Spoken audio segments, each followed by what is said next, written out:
Bueno, queridos alumnos, hemos comenzado con una modalidad diferente para complementar nuestras clases habituales, fuera de las que vamos a tener, que son las clases teóricas, las prácticas. Vamos a apoyarlos a ustedes a lo largo de todo el año con algunas clases que van a componer nuestra aula virtual. Es un primer intento, esperemos que realmente dé los frutos y logre los objetivos deseados por el cuerpo docente de la cátedra, que no está de más presentarlo y decir que quienes componemos esta cátedra son el doctor Carlos Horacio Romero, que es adjunto, el profesor Adrián Gustavo Bedia, que también es profesor adjunto, la profesora Yamila Francis Fuentes, que es jefe de trabajos prácticos, y quien les habla, que estoy a cargo de la conducción de la cátedra, la doctora Laura Misieli. Así también tenemos a nuestro querido y comprometido ayudante alumno, David Brizuela, que en este caso está colaborando precisamente para la elaboración y realización de esta aula virtual. Bueno, la idea es un poco comenzar en el desarrollo de nuestro programa, que si uno pudiera hacer en este comienzo un viaje imaginario a lo largo del mismo, debemos presentarlo y señalar que es un programa que responde un poco a la tríada gallana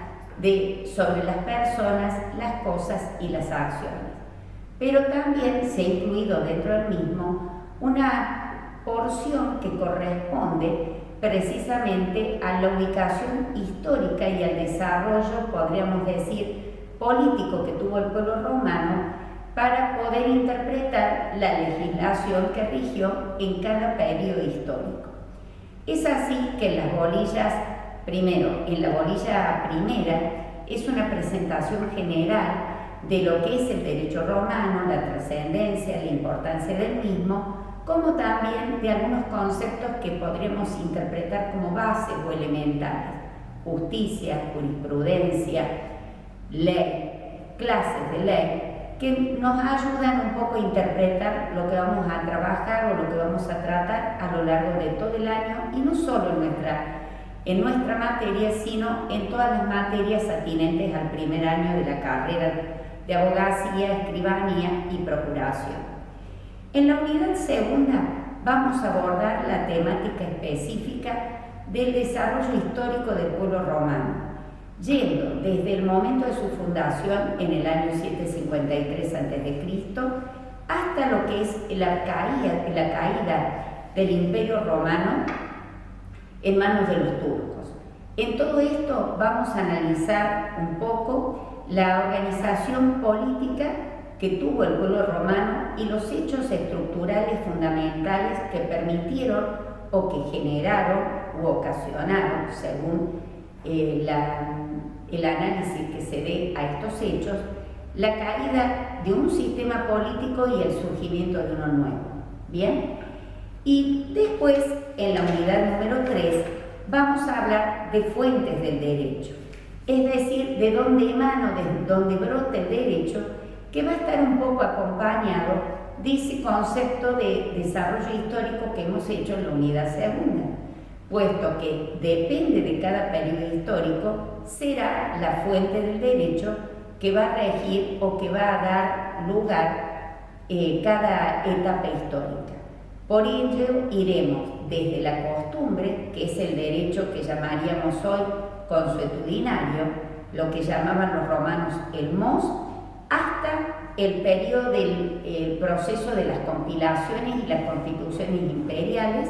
donde comienzan un poco a recopilarse todo lo que ha generado el derecho romano en diversos intentos codificadores: código teodosiano, código gregoriano, código hermogeniano, para culminar en el Corpus Juris Civilis, que será precisamente análisis pormenorizado y detenido en la unidad número 4 en su primera parte. Luego vamos a ver qué ocasionó la caída del Imperio Romano y el surgimiento de un nuevo periodo histórico que va a ser la Edad Media, en la cual el eje de análisis va a pasar por la relación del hombre con Dios y por ende la expresión mayúscula que va a tener el derecho no va a ser precisamente el derecho romano, sino que va a ser un derecho en gestación que va a ser el de llamado derecho canónico. Pero a la par que se va elaborando ese derecho canónico, precisamente se necesita de esa fuente de, podríamos decir, de inspiración que va a ser el derecho romano. Entonces vamos a analizar cómo este dualismo entre el derecho romano y el derecho canónico que se va gestando va a generar algunos efectos importantes en toda la organización eclesiástica, puesto que va a haber quienes van a estar destinados, monjes, abades, estudiosos que van a dedicar su vida casi al estudio tanto de la filosofía clásica como del derecho romano para poder instruir a aquellos que están elaborando, en el caso de lo jurídico, lo que es la norma, el código, el derecho canónico. Y en virtud de esto, luego ese periodo histórico va a desaparecer, va a concluir y va a surgir nuevas expresiones jurídicas y nuevas expresiones sociales que van a traducirse también, podríamos decir, en el ámbito jurídico. Allí va a gestarse una serie de escuelas que van a analizar al derecho romano en cuanto a su trascendencia o importancia desde diversas ópticas y van a dar el surgimiento a distintas escuelas, entre ellas la escuela histórica. La escuela histórica, que va a ser una de las más relevantes que vamos a estudiar, para posteriormente ver qué va a suceder con el derecho romano a lo largo y el ancho de toda Europa, y cómo a su vez, en el periodo precisamente del descubrimiento de América, va a llegar ese derecho cabalgando a través del derecho español a nuestras latitudes y va a incorporarse podríamos decir, en la costumbre cotidiana de la regulación jurídica a través de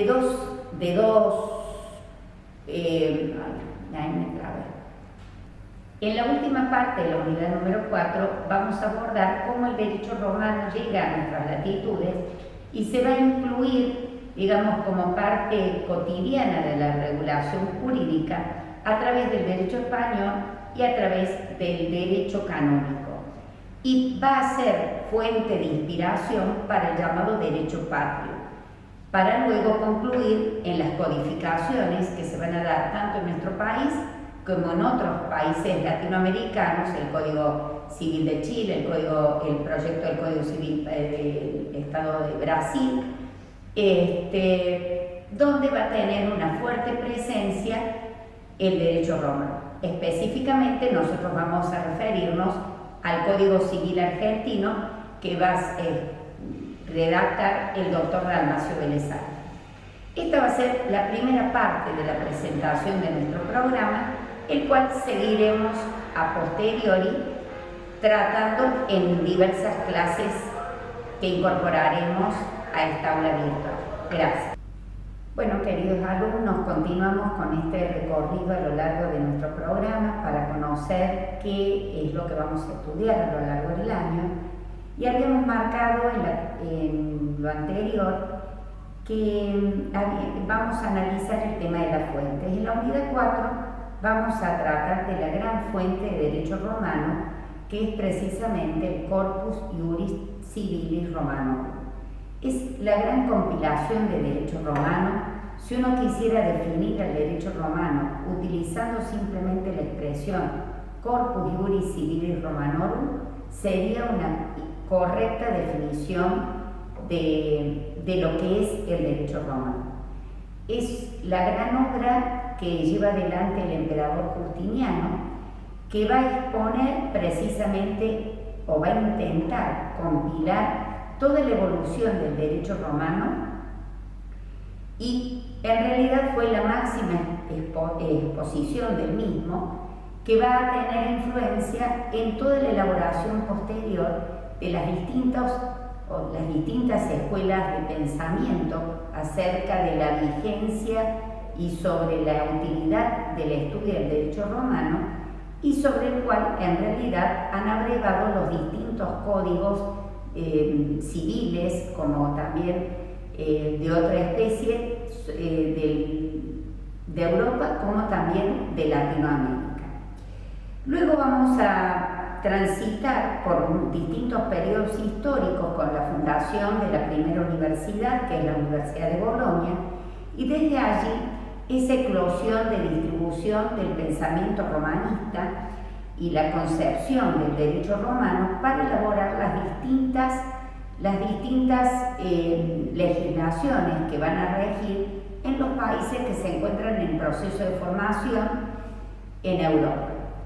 ¿Y cómo va a llegar el derecho romano a nuestro territorio? Justamente es un tema específicamente que vamos a abordar en la parte final de la unidad número 4, y va a llegar con la conquista española precisamente a través de la cruz y la espada. También vamos a ver cómo llega el derecho romano a nuestro territorio, que va a llegar, digamos, de la mano del derecho español y del derecho canónico. Con la conquista van a venir precisamente estas concepciones que se van a plasmar rápidamente en nuestro territorio, conformando o siendo la base del derecho patrio, para luego dar lugar a las distintas legislaciones de toda América Latina.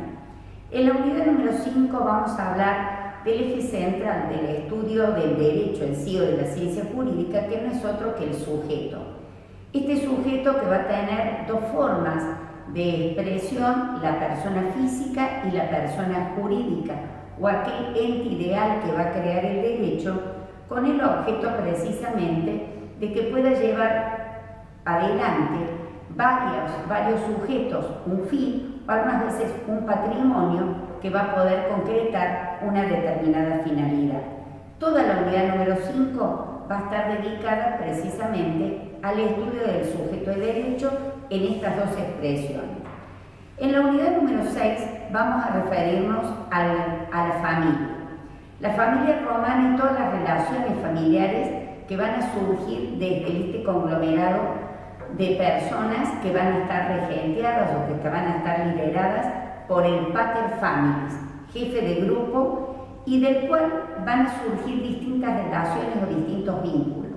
con la que sería su esposa y sobre la cual va a poder ejercer una potestad que se denomina la manus maritalis, la relación que va a surgir con sus hijos, sobre los cuales va a ejercitar otra potestad que es denominada y conocida por nosotros como patria potestad, y también las relaciones que va a tener con sus esclavos, que van a formar parte de este conglomerado familiar, que no va a ser otra que la dominica potestad. También de este conjunto familiar van a derivar relaciones o vínculos de parentesco que pueden ser de carácter cognaticio o lo que llamaríamos vínculo de sangre, otros que van a ser con la familia que corresponde al otro cónyuge, que precisamente es el parentesco denominado por afinidad, y otro tipo de parentesco que es creado por la legislación romana y que va a ser de fundamental importancia, sobre todo para los efectos de la sucesión por causa de muerte, que se denomina agnación. También vamos a abordar en esta unidad situaciones vinculadas a la adopción, a la abrogación, una institución bastante particular, propia del derecho romano, y el vínculo que se va a gestar entre padre e hijo, que se denomina filiación. Para culminar esa unidad, que es bastante extensa, vamos a tratar también la temática de la tutela y la curatela, el caso del incapaz por motivos de edad u otras circunstancias que necesita de la representación de alguien que resulte idóneo para esta función, y el caso del incapaz por motivos de debilidad mental o por reducción de su capacidad cogniticia o capacidad, digamos, disminuida por factores psicológicos que van a requerir justamente o alguien que los represente en los negocios jurídicos. Esto se va a denominar la curatela. Lo anterior, la institución anterior, era la tutela. En la unidad número 7 vamos a referirnos a la sucesión. La sucesión, que pareciera en el imaginario popular, está representado a través de un conjunto de bienes, un fallecido, y como podríamos decir, un patrimonio a distribuir. Esta es una concepción errada. Primero, que la sucesión implica ocupar el lugar de otro, y este ocupar el lugar de otro puede producirse por causa de muerte o por un acto entre personas que cuentan con vida. Por lo tanto, hablamos de dos tipos de sucesión: inter vivos y mortis causa. A su vez, en esta unidad, nosotros nos vamos a abocar al tratamiento de la sucesión mortis causa, esta que se produce por causa de muerte. Y no siempre esta sucesión va a ser beneficiosa. Puede tratarse de una sucesión, como llamaban los romanos, damnosa, perjudicial, razón por la cual esta imaginación popular que indica que hay bienes a repartir no siempre va a coincidir con lo que acontece en el mundo real. Vamos a hablar en la sucesión también de dos tipos. Fuera de esta inter vivos y mortis causa, hay una que se produce con motivo de un testamento y otra que se va a dar sin testamento, porque el sistema sucesorio romano va a ser más complejo que el nuestro, porque en realidad cuando existe testamento se va a excluir a la sucesión sin testamento, no permite la combinación. Por eso los romanos tienen un famoso aforismo que dice: nadie puede morir testado e intestado al mismo tiempo. Luego vamos a referirnos, dentro de esa misma unidad, a la sucesión a título particular por causa de muerte, los denominados legados. Dejando la unidad 7, ingresamos a la unidad 8, que cambia el tópico o la esencia de su tratamiento con una temática que se vincula al llamado derecho procesal. Cuando hablamos de derecho procesal nos referimos a aquel que está vinculado al proceso y a la acción, aquel camino que vamos a recorrer o aquel camino que nos marca la ley que debemos recorrer para arribar a una sentencia. Vamos a referirnos al concepto de acción, que es, como diría Gallo, el derecho de perseguir en juicio lo que se nos debe. Vamos a referirnos al proceso, que es aquella serie concatenada de actos que van a llevar adelante las partes para arribar a una sentencia, y cómo se va a conjugar esto en la evolución temporal e histórica, porque vamos a tener un procedimiento primitivo denominado de la ley, o sea, el sistema de las acciones de la ley. Vamos a surgir posteriormente con una combinación de un procedimiento verbal u oral con otro en alguna medida escrito, que va a dar lugar al denominado sistema formulario, y por último a un sistema que se inaugura desde el gobierno de Diocleciano, denominado el sistema extraordinario, que es el que más se asemeja al que nosotros utilizamos en la actualidad. En la unidad número 9 vamos a abordar la temática de los hechos y del negocio jurídico, tema que se entremezcla con lo que van a estudiar ustedes en Derecho Civil del primer curso, y que en realidad no es una temática típicamente romanista, sino que va a ser, podríamos decir, configurada desde el punto o desde el marco teórico por la pandertística alemana del siglo XIX. Vamos en la unidad 10 a tratar la temática de las cosas y el patrimonio. Esto de lo cual vamos a hacer titular cada uno de de los individuos o de los sujetos de derecho, el patrimonio, va a estar conformado por cosas que pueden ser materiales o inmateriales, que tienen la cualidad de poder trasladarse o estar fijas en un lugar, que pueden estar dentro del comercio para poder ser transferidas o pueden estar excluidas de él. A esto vamos a abocarnos en la unidad que he relatado precedentemente, la unidad número 10. La temática de la propiedad va a ser el tema principal a tratar a lo largo de toda la unidad número 11. Vamos a hablar del concepto de propiedad, o mejor dicho, derecho de dominio, como utiliza la denominación nuestro Código Civil y Comercial de la Nación. Vamos a ver la evolución de este concepto, de dónde surge la palabra, de dónde proviene en sí la palabra propiedad y cómo se puede adquirir este derecho, ya sea de una modalidad originaria, cuando no hay un precedente en el ejercicio de ese derecho, o cuando deriva de otro, que son los conocidos bajo la denominación de modos derivativos. Luego vamos a referirnos a aquellas restricciones que pueden surgir en el derecho de dominio, ya sea por motivos de las relaciones de vecindad, ya sea por los intereses del Estado, y cómo este derecho que pudimos adquirir también se va a extinguir. Y a la vez, ante la titularidad del derecho, puede este verse afectado, vulnerado, menoscabado, y cuáles van a ser los medios idóneos de defensa, ya sea para recuperarlo o para evitar que surjan o que se produzcan algunas alteraciones que pueden afectar el ejercicio pleno del mismo. Y para finalizar la unidad número 11, vamos a adentrarnos en un tema que es complejo de interpretar, que se denomina posesión. La posesión no es otra cosa que en realidad una circunstancia fáctica, una situación de hecho, pero que va a traer aparejado consecuencias jurídicas. No se trata de un derecho, pero que sin embargo va a tener implicancias en el mundo jurídico. Un tema sumamente interesante que vamos a tratar al final de la unidad número 11. En la unidad número 12 vamos a referirnos a los derechos reales sobre cosa ajena,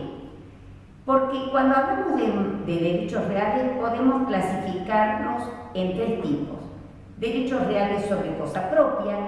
que es lo que hemos tratado anteriormente, la propiedad; derechos reales sobre cosa ajena, que van a ser objeto de nuestro análisis en la unidad número 12,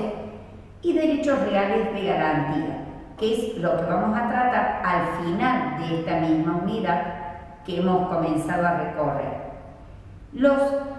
Las instituciones principales de derechos reales sobre cosa ajena van a ser las denominadas servidumbres. Van a existir servidumbres reales, es decir, aquellas que en realidad van a favorecer a una cosa, a un objeto,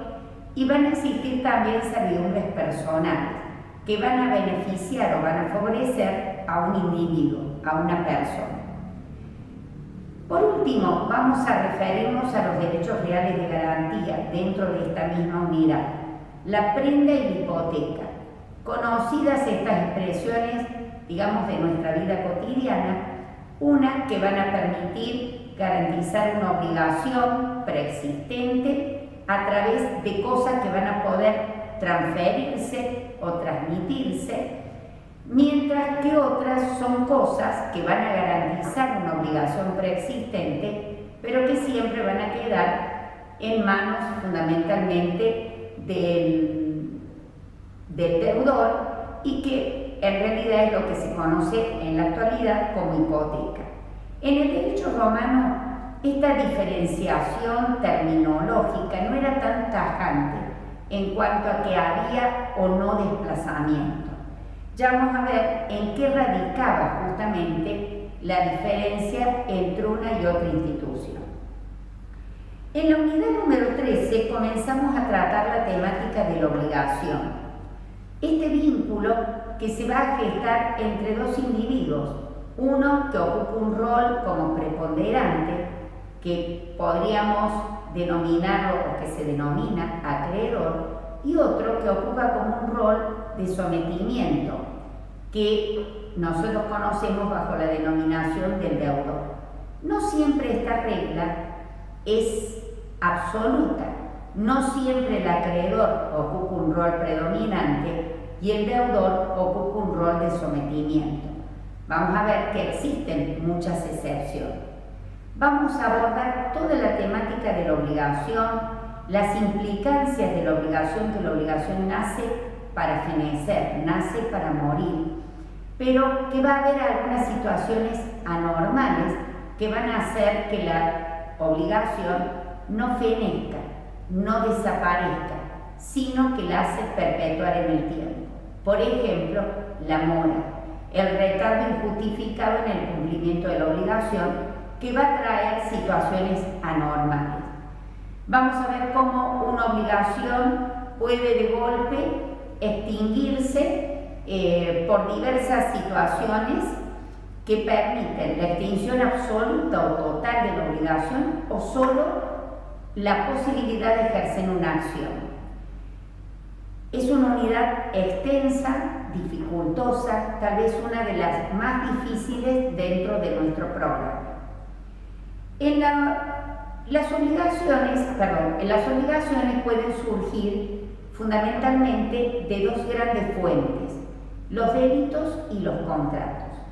Los contratos son aquellos que en realidad van a un acuerdo de voluntades que va a estar tipificado, o podríamos decir en alguna medida contenido su regulación por el marco normativo. Mientras que cuando yo contrarío ese orden normativo, llámese la ley, en realidad voy a generar un acto antijurídico que va a ser denominado técnicamente como delito. Y los delitos, a su vez, que van a ser fuente de obligaciones, van a ser de dos tipos. Delitos que afectan al común de la sociedad y que son denominados genéricamente delitos públicos, y otros que afectan en particular a ciertos y determinados individuos, que son los delitos de carácter privado. Este tema de los delitos y cuáles van a ser cada uno de ellos y qué efectos van a traer aparejado en cuanto a la sanción que se va a estipular, va a ser objeto de análisis en la unidad número 14. Ya en la unidad número 15 vamos a referirnos a los contratos, que es este acuerdo de voluntades que va a tener una historia larga en el derecho romano.